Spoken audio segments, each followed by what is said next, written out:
All right, so you ever wonder how a new medical treatment goes from just an idea to, actually saving lives? Well, it all starts with one thing, data. Today, we're going to dive deep into how researchers, especially in the nursing field, gather that super crucial information that really shapes the future of healthcare for all of us.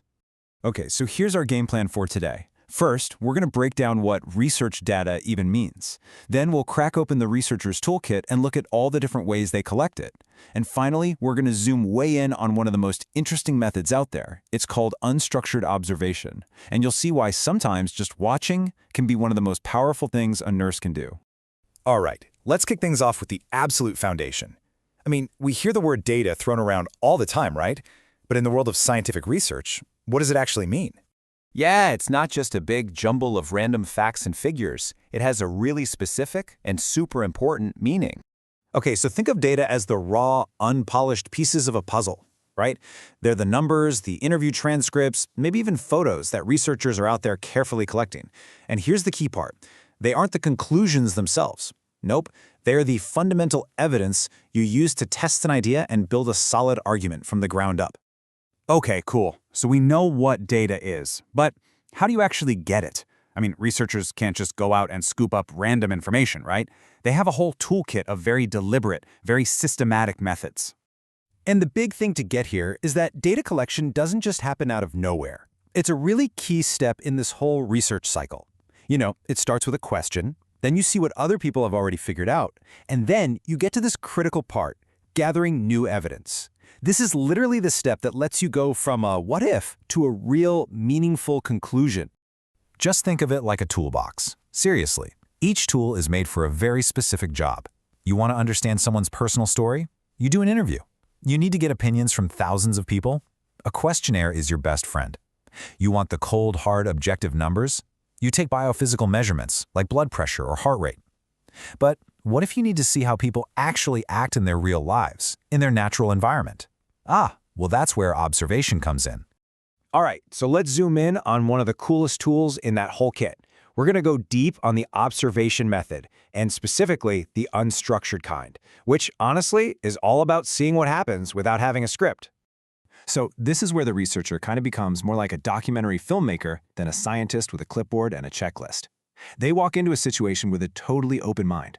They're not looking for specific, pre-planned actions. They're just ready to capture the authentic, completely unfiltered reality of whatever happens to unfold in front of them. And this comparison here really gets to the heart of it. So, imagine you're studying kids on a playground. A structured observation would be all about counting, right? How many times did a kid go down the slide? You get nice, neat numbers. But an unstructured observation, well, that's about capturing the story. What were the social dynamics happening around that slide? Who was being included? Who was getting left out? What was the general vibe? You see, it's all about the why and the how, not just the how many. And honestly, that is its superpower. It is the perfect tool for when you're exploring the unknown, when you're studying something so complex, so human, that a simple checklist would feel like trying to, catch the ocean with a coffee mug. This method lets you see the whole picture. So the big question is, why is this specific method, this whole seeing without a script thing, so incredibly important in a field like nursing? Well, this quote right here just nails it. Health isn't just biology. It's not just numbers on a chart. It is deeply and fundamentally human. You know, how a person thinks, what their beliefs are, how they interact with their family and their community, all of that stuff plays a huge role in their health. And this is exactly where unstructured observation becomes so valuable. A survey might ask a simple question like, hey, do you follow your medication plan? But an observer right there in the person's home might see that the family's dinner schedule makes it really hard to take the pill on time. Or maybe they notice a cultural belief is causing some hesitation. It reveals all these hidden barriers and realities that a simple questionnaire could never, ever uncover.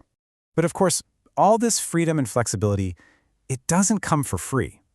It has its own unique set of challenges, and let me tell you, it's a really demanding way to do research. So here's the central challenge. It's a real trade-off. The method's biggest strengths, its openness and flexibility, are also its biggest weaknesses. I mean, to capture that authentic, raw data requires incredible mental focus. And at the same time, it opens the door for the researcher's own biases to sneak in and color what they see and what they write down. At the end of the day, it all comes down to this. In unstructured observation, the researcher is the camera, the microphone, and the notepad, all rolled into one.